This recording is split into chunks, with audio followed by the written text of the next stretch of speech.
같은 제목으로 지금 4주째 설교하고 있습니다. 천국 일꾼을 세운다. 교회에서 일꾼 세우는 것이 늘 있는 일이지만 교회 일꾼은 천국 일꾼이다 하는 것을 제가 강조하고 싶습니다. 천국이 무엇이냐? 우리가 일반적으로 오해하고 있는 것처럼 저기 멀리 어디 있는 다른 장소를 가리키는 것이 아닙니다. 천국은 다른 종류의 삶이 있는 곳입니다. 그곳은 다른 종류의 기쁨과 복이 있는 곳이고 다른 종류의 가치관과 질서가 있는 곳입니다. 이 땅의 질서라든지 이 땅의 가치관로 좋은 것이 천국에서 좋겠다 그렇게 생각하는 것은 아직 천국이 무엇인지를 잘 알지 못하는 것입니다. 제가 어린 시절에 선생님들이나 부흥사가 천국이 무엇인가를 가르쳐주는 것 가운데 제일 비슷한 설명이 뭐냐 하면, 천국 가면 이렇게 식사를 하는데 숟가락하고 젓가락이 길어가지고 자기가 이렇게 자기 입에 넣을 수는 없기 때문에 떠서 상대방의 입에다가 넣어주면 되는 곳이 천국이다. 지옥도 똑같은데 지옥도 음식은 많이 있는데 전부 다 자기 것 떠먹으려고 하니까 먹지도 못하고 음식은 다 망친다. 그렇게 설명하신 것을 제가 기억합니다. 그 말씀이 말하는 바는 천국이 다른 것은 그 백성들의 삶의 태도와 가치관이 다르기 때문에 그것이 복된 것이다. 환경을 생각하는 분들이 많은데 천국이 얼마나 좋은 환경이냐 하는 것은 하나님에게는 아주 간단한 거예요. 하나님은 천국의 환경은 얼마든지 좋게 하실 수 있습니다. 다만 그 천국 백성들의 가치관과 삶의 태도가 다른 것은 시간이 많이 걸리는 것이죠. 그래서 반복해서 천국에 대한 것을 말씀하시는 것은 우리가 그 천국의 백성답게 변화되고 천국 백성의 가치관과 기쁨과 복을 사모하는 그런 사람이 되라고 하시는 것입니다. 오늘 본문에 보니까 역시 천국에 관한 말씀하십니다. 예수께서 비유로 대답하여 이르시되 천국은 마치 자기 아들을 위하여 혼인잔치를 베푼 어떤 임금과 같다 그렇게 말했습니다. 이 비유가 참 재밌는 것은 어떤 분들이 이렇게 말해요. 하나님이 이왕 구원하실 거 다 구원하시지 왜 누구는 구원하고 누구는 구원하지 않으시느냐. 하나님이 능력이 안 되는 것도 아니고 천국이 좁은 것도 아닌데 하나님이 기왕에 온 세상 모든 사람들을 다 구원하시면 좋지 않겠느냐. 심지어 신학을 하시는 분들 가운데서도 그런 의문을 가지고 있는 분들이 있습니다. 하나님이 다 구원해 주시지 왜 어떤 사람은 구원하지 않느냐. 그 질문에 대한 답이 예수님의 비유에 있다고 저는 생각합니다. 고대에 있어서 왕의 잔치라고 하는 것은 굉장히 놀라운 것입니다. 누구든지 백성이 왕이 잔치 자리에 초대하면 가야 되는 것입니다. 더구나 왕의 아들의 혼인잔치입니다. 임금이 자기 아들의 혼인잔치를 하면서 많은 사람들을 초대했습니다. 그런데 너무나 이상하게도 안 오겠다는 사람들이 있어요. 아유, 잔치에 안 가겠다고. 그래서 임금이 두 번째 사람을 보냈습니다. 임금님께서 혼인잔치에, 자기 아들의 혼인잔치에 사람들을 초대했는데 안 오는 것도 이상하고 두 번이나 보낸 것도 대단히 놀라운 것입니다. 저희 교회도 결혼식을 한 번씩 하잖아요. 저는 참 좋더라고요. 왜 좋으냐, 혼주들은 좀 부담이 되시는지 모르지만 교회에서 결혼식 하면 오만 사람들이 와서 다 먹을 수 있으니까 얼마나 좋은지 몰라요. 우리도 다 먹기도 하고 직원들도 먹고, 저는 결혼식 하면 손님도 불러서 먹기도 하고 죄송합니다. 예. 어쨌든 그렇게 같이 와서 따로 식당 갈 필요도 없고 아주 멋있는 뷔페를 같이 먹고 이렇게 하니까 참, 혹시 모르셨어요? 예. 제가 또 이 광고를 하는 건지 모르겠네. 어쨌든 그게 좋더라고요. 같이. 왜? 그 잔치는 많이 와야지 기쁜 것이잖아요. 왕의 잔치니까 얼마나 멋지고 좋았겠어요. 오는 게 다 좋은데 그걸 안 오겠다는 거예요. 그럼 어떻게 하겠어요? 그래서 왕이 또 사람을 보냈습니다. 또 안 오겠다는 거예요. 이번에 안 오겠다 할 뿐 아니라 무시합니다. 왕의 신하들 무시하고 어떤 사람들은 때립니다. 심지어 어떤 사람들은 왕이 보낸 사람을 죽였습니다. 그 임금이 너무 화가 났어. 아니, 안 오면 안 오지 왜 내 신하들을 죽이고 괴롭히느냐. 오늘날도 복음을 들고 하나님이 여러분을 사랑하시고 여러분이 천국 백성이 되기를 원하신다고 초대하는 사람들을 죽이는 곳이 얼마나 많은지 모릅니다. 제가 한국 대표로 있는 월드 인 니드 선교회 파키스탄에 예배당에 폭탄이 터져가지고 몇 년 전에 목사님도 죽으실 뻔했어요. 목사님도 딱 그 예배와 예배 사이에 준비하신다고 잠깐 그냥 그 준비실, 우리로 말하면 성찬식 이런 거 준비하는 그 방에 들어간 사이에 폭탄이 터지는 바람에 목사님 살았지만 살아도 산 게 아니에요. 교인들 가운데 여러 사람이 폭탄 테러로 죽었습니다. 무슨 잘못을 했습니까? 천국에 초대하는 사람들을 죽이는 것입니다. 그것이 바로 하나님께서 우리 모두를 구원하지 못하시는 이유입니다. 왜?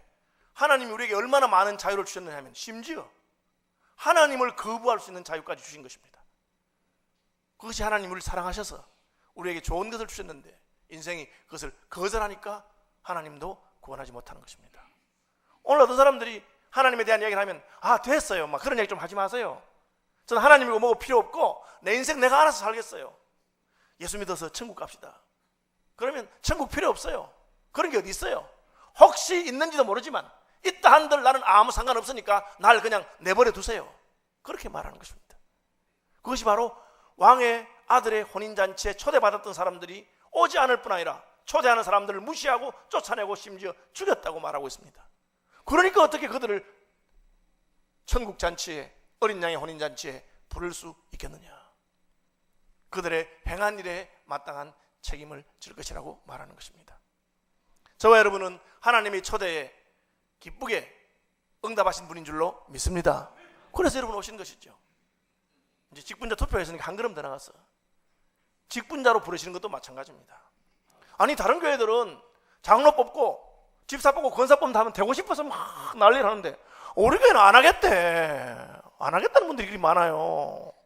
그래서 제가 한 번쯤 거절하는 거는 이해가 됩니다.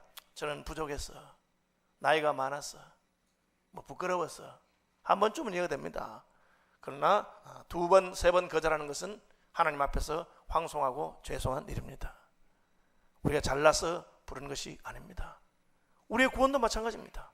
먼저 초대받은 사람들이 거절했기 때문에 하나님께서 참 감람나무를 잘라내고 돌감람나무인 우리를 접붙였다고 말하고 있습니다.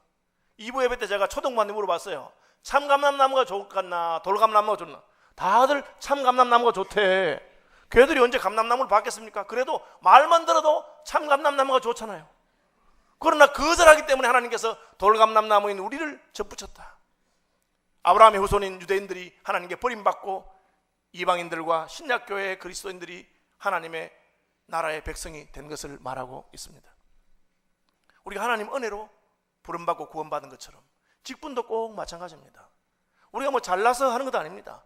하나님께서 그 기쁜 아들의 잔치, 어린 양의 혼인잔치를 배설하시고 우리가 다 오게 되기를 바라기 때문에 부른 것입니다. 오늘 본문에 보니까 심지어 악한 자도 부르고 못난 자도 부르고 그렇게 했다고 되어 있습니다. 여러분 직분도 마찬가지입니다. 여러분이 하나님이 부르실 때 거절하면, 여러분 젊은 시절에 하나님 부르셨는데 거절해서 수십 년의 세월이 지난 다음에 후회하는 분들도 있습니다.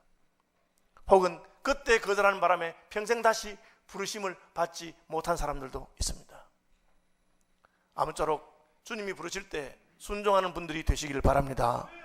안 하겠대요. 어떤 분은 저를 보고 자기는 그냥 집사로 있고 백의종군 하겠대. 그래서 권사 안 하고 백의종군 하겠대. 그래서 제가 집사도 안 해야 백의종군이지.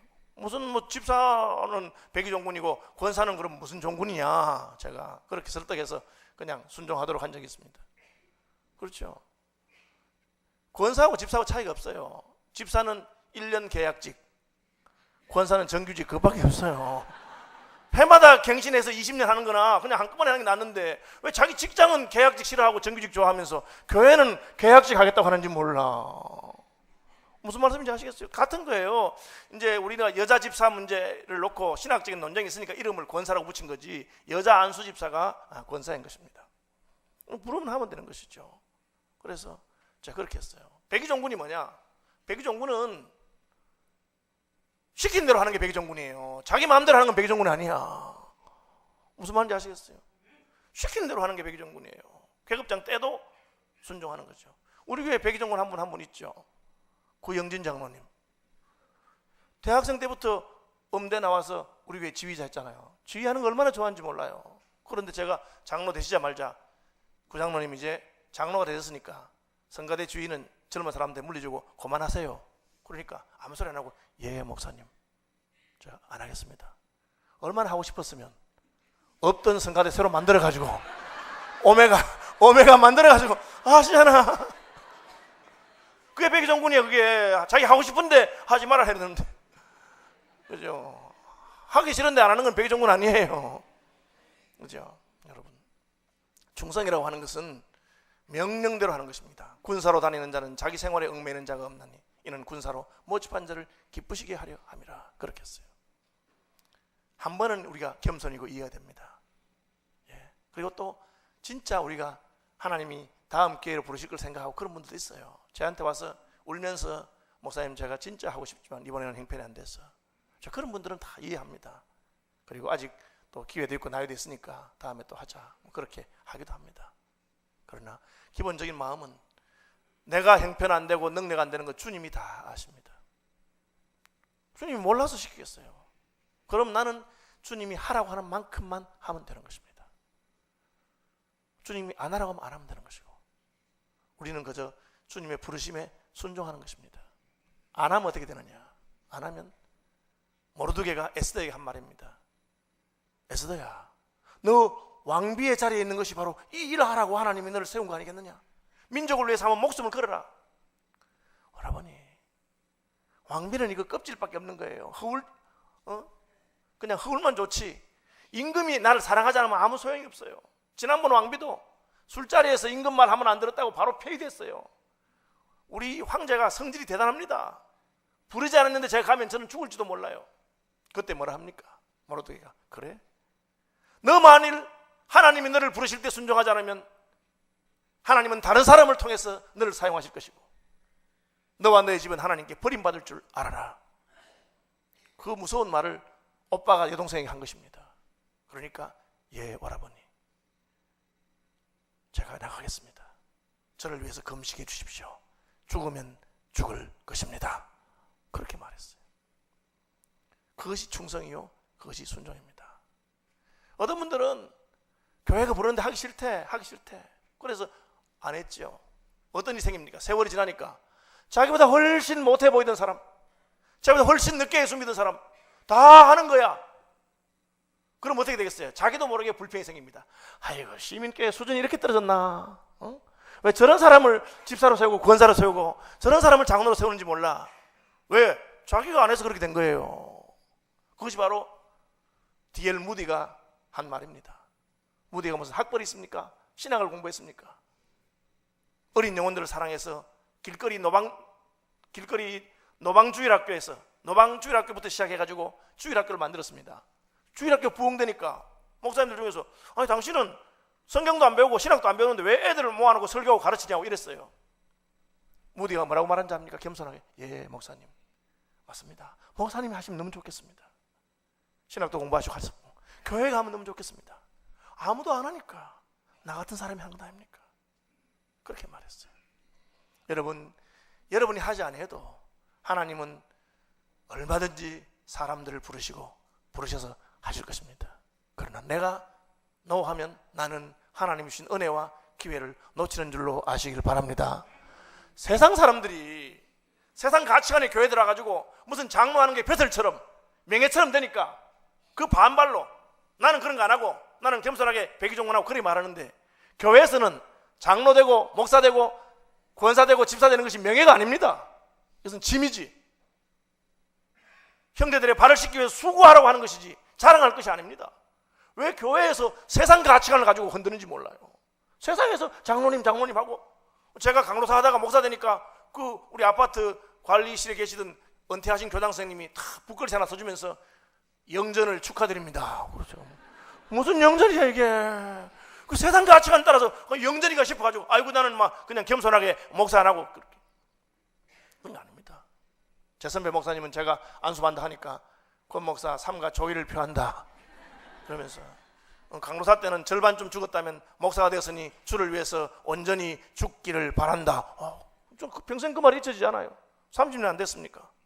여러분, 세상의 가치관으로 교회 것을 평가하면 안 됩니다. 하나님 나라의 가치관이 있는 것이죠.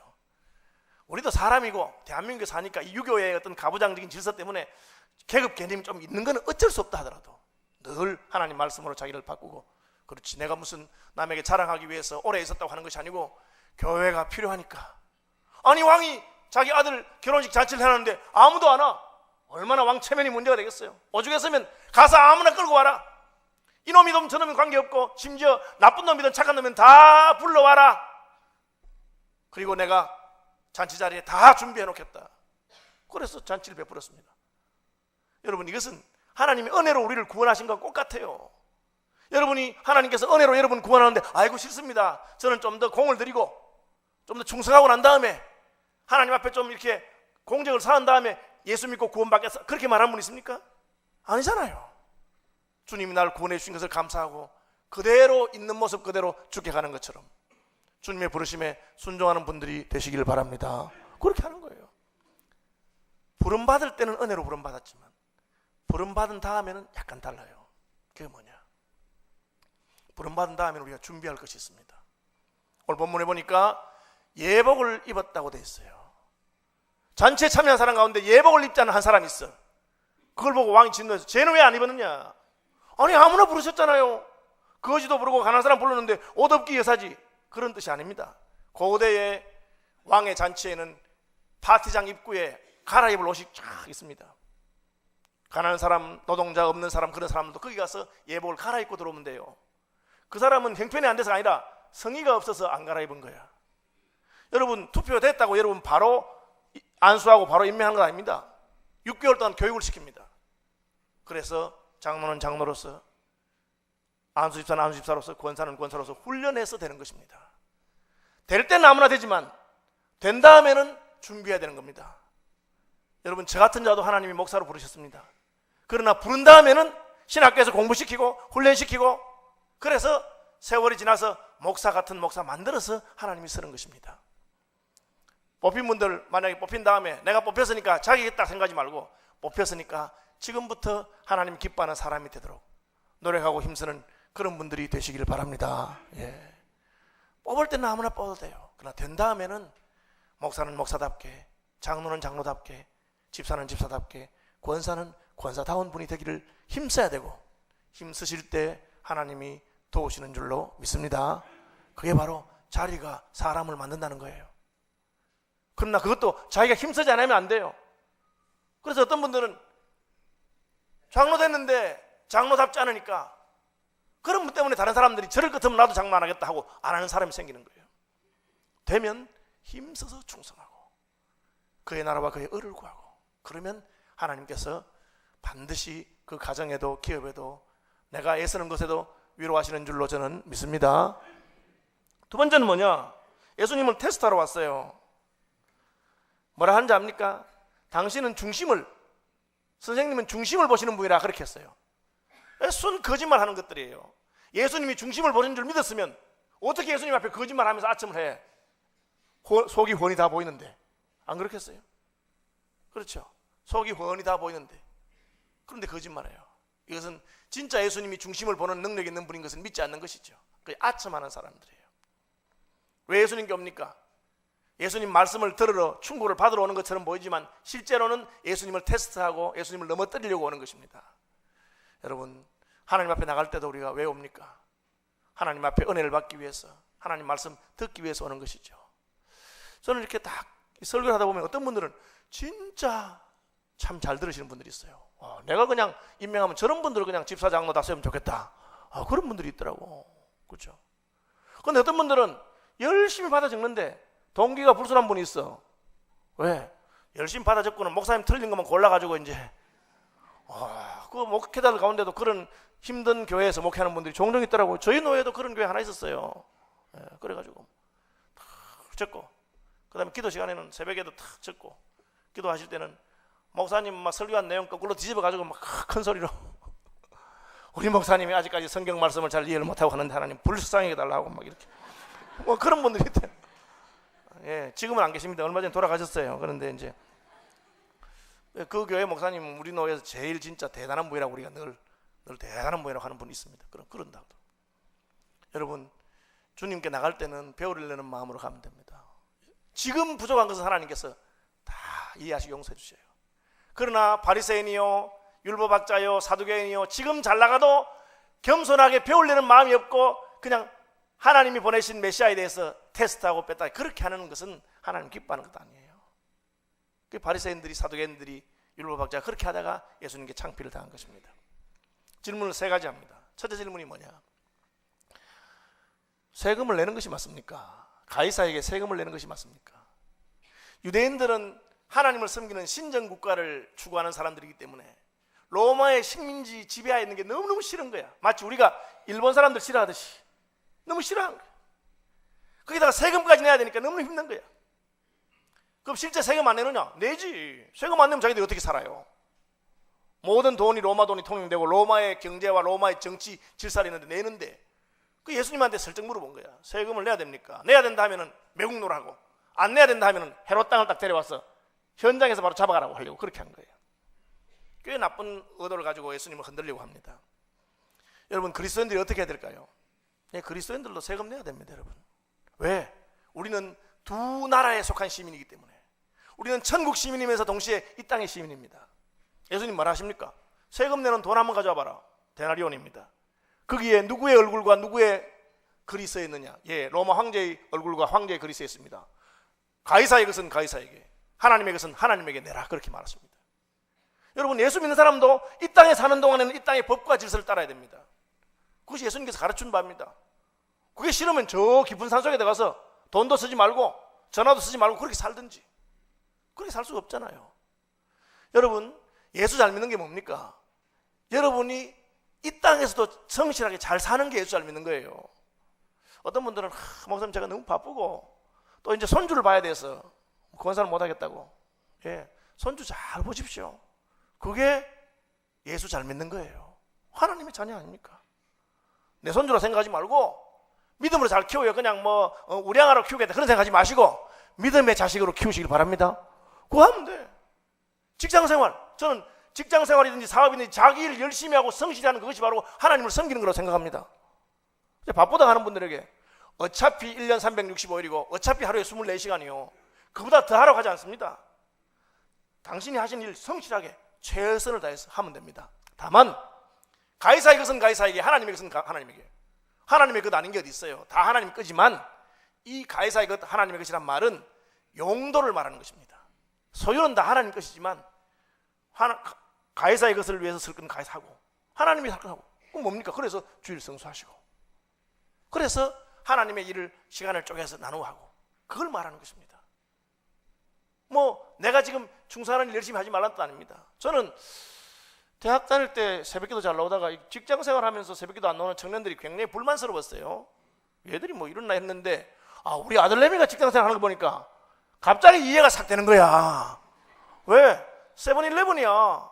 아침 7시에 나가서 밤 11시에 들어와. 그래, 새벽기도 나오기 힘들겠구나. 그런 생각이 들더라고.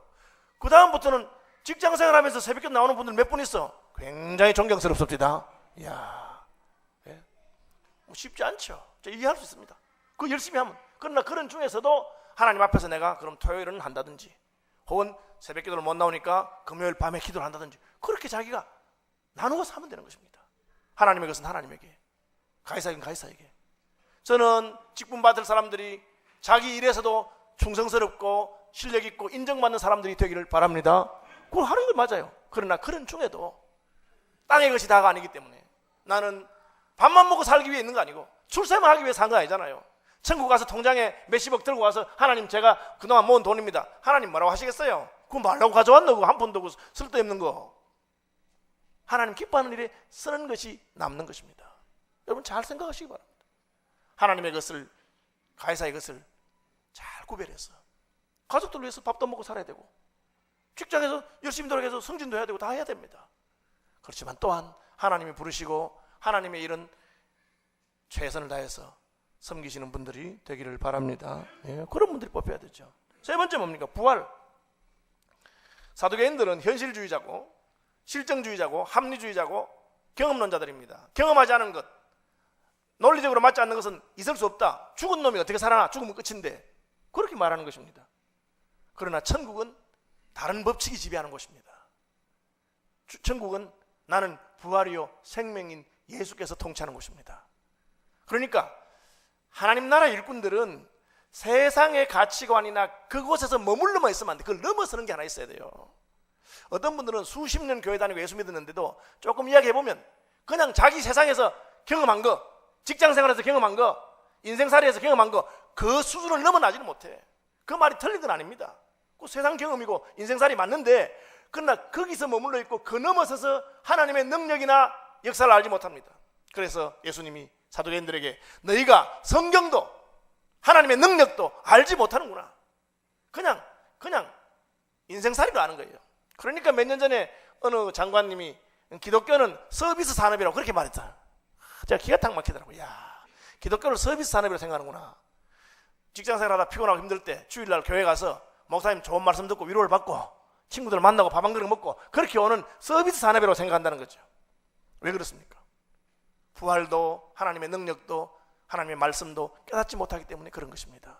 적어도 직분자들은 내가 세상에서의 어떤 가치관이나 세상에서의 판단을 넘어서는 하나님의 능력과 권능을 경험하는 분들이 되기를 바랍니다. 그렇게 하는 거예요.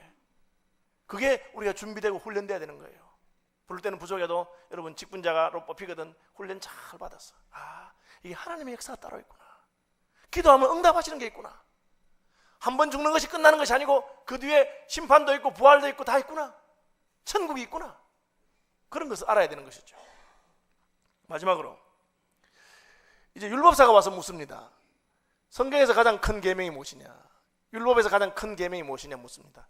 사실 율법 중에서 뭐 크고 작은 게 있겠어요? 다 하나님 계명인데, 그런데 예수님이 크고 첫째 되는 계명이 있다 그렇게 말씀하셨어요. 그러면서 율법과 선지자의 강령이니라 그렇게 말했어요. 이 강령이 무엇이냐? 이 강이라고 하는 것은 중심이 되는 것을 말합니다. 중심이 되는 것. 거물 있죠, 거물. 거물을 칠 때 제일 굵은 밧줄, 그 밧줄에 거물이 달려 있어요. 그 밧줄을 강이라고 합니다. 그래서 거물을 쳐서 그 밧줄을 당기면 거물 전체가 끌려오게 돼 있어요. 다시 말하면 하나님의 계명과 성경 말씀 가운데 핵심이 되고 중심이 되는 가르침입니다. 그 가르침을 따라가다 보면 다른 것은 저절로 이루어지게 돼 있어요. 예를 들어서 강의하는 게 뭐냐? 한국 교회는 술, 담배를 금하고 있습니다. 술 마시고 담배 마시면 교회에서 담배 피우면 인정받지 못하죠. 그래서 그걸 갖다가 비판적으로 봅니다. 그러나 술, 담배 문제는 강령은 아닙니다. 그걸 안 한다고 해서 그 사람이 믿음 좋아지는 건 아닙니다. 그럼 강령이 무엇이냐? 그걸 따를 때 하나님을 잘 섬겨야 되는 것. 군의신강, 부의자강, 부의부강, 이게 삼강 오륜할 때 삼강입니다. 임금은 신하의 강이고 아버지는 아들의 강이며 남편은 아내의 강이라 그 말이에요. 그게 그걸 따라간다는 거죠. 계명에서 강이 무엇입니까? 하나님 사랑, 이웃 사랑입니다. 다시 말하면 다른 것은 못해도 하나님을 진심으로 사랑하면 그 사람에게 사랑 안에서 모든 계명이 이루어진다 그 말입니다. 뭘 잘 몰라, 교회 온 지 얼마 안 돼서. 그러나 참 하나님을 사랑하는 마음이 있고 하나님의 뜻을 따라가려면 되는 거예요. 저희 교회 강로사 중에 나요셉 강로사라고 일본에서 자란 선교사 아들이 있습니다. 그 아버지가 나달식 선교사님인데 저희 교단 선교사입니다. 첫 번째 안식년을 제가 공부하고 있던 캠브리지에서 같이 했습니다. 근데 오셔서 막 자기 일본 선교사 못 하겠다는 거야. 왜? 일본이 우상 숭배를 많이 하니까 영적인 분위기가 너무 힘들고 그 자네들이 그 눌리고, 그래서 뭐 그냥 나는 안식년 끝나면 다시 한국 돌아간다고 그렇게 말씀하셨어요. 그랬는데 어쨌든 저희 가정과 교제하면서 거기서 1년을 보낸 중에 하나님이 영적으로 많이 회복시켜 주셨어요. 그리고 안식년 끝나고 다시 귀국하는 날 그 교회 앞에서 특순하시는데 내 구주 예수를 더욱 사랑, 그 찬송하시면서 우셨어요. 그리고는 저희들 다시 일본으로 돌아갑니다. 거기서 뼈를 묻고 평생 선교사로 사역하겠다. 그래서 지금 수십 년 지나서 지금까지 사역하고 있습니다. 선교사가 무슨 선교 사역을 잘하는 것도 중요하지만 핵심은 무엇입니까? 하나님을 사랑하는 것입니다. 내 구주 예수를 더욱 사랑하는 것입니다. 그러면 시간이 지나면 다른 것은 다 따라오게 되어 있습니다. 제 친구 목사님 가운데 글은 기가 막히게 잘 쓰시고 책도 많이 내시고 설교 내용도 너무 좋은데 설교 표현이 조금 이렇게 잠오는 그런 거 있잖아요. 내용은 좋은데 이게 설명을 좀 잘 못하시 그래가지고 좀 약간 이렇게 믿음 없는 사람이 들으면 지겨운 그런 스타일이에요. 그것도 길게 하셔. 그러니까 뭐 30년 목회하셨는데 15년 동안 교인이 40-50명이었어요. 그랬는데 15년 지나고 20년 되고 30년, 지금은 출석 교인이 150명입니다. 장로님. 그것도 시골인데. 제가 깨달은 게 뭡니까? 그런 기능적인 것은 조금 부족할 수 있지만 그분이 하나님 말씀을 사랑하고 주님을 사랑하기 때문에 세월이 지나면 때가 되면 반드시 거두는 것입니다. 계명의 핵심 무엇이냐? 하나님 사랑하고 형제를 사랑하는 것입니다. 그래서 사랑은 허다한 죄를 덮느니라. 사랑 안에서 이 모든 것이 이루어졌느니라. 그렇게 했어요.